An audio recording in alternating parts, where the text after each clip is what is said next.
Orta Doğu'daki istikrarsızlık nedeniyle doğalgaz ithalatı gerileyen Çin stratejik bir adım attı.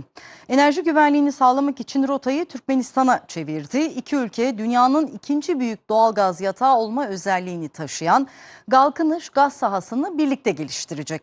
Galkınış gaz sahasında 4. etap için temel atma töreni gerçekleştirildi.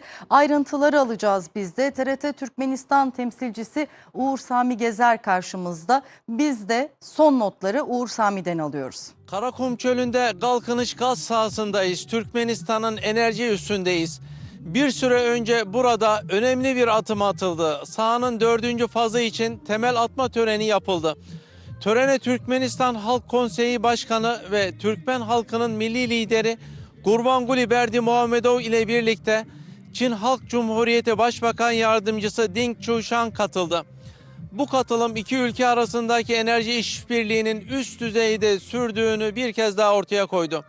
Aşgabat'ta yapılan temaslarda da enerji başlığı öne çıkmıştı. Doğalgaz projeleri, ihracat hatları ve kalkınış sahasındaki çalışmalar ele alındı. Düzenlenen uluslararası konferansta verilen mesajlar da dikkat çekiciydi. Türkmenistan ile Çin arasındaki doğalgaz işbirliği 20 yılı geride bıraktı. Bu süreçte 460 milyar metreküpün üzerinde gaz Çin'e ulaştırıldı. Bugün atılan bu adım ise işbirliğinde yeni bir dönemi başlattı. Kalkınış sahasının 4. fazı yıllık 10 milyar metreküp üretim kapasitesi hedefiyle hayata geçiriliyor. Yeni üretim kuyuları açılacak, modern tesisler kurulacak, üretim kapasitesi kademeli olarak artırılacak.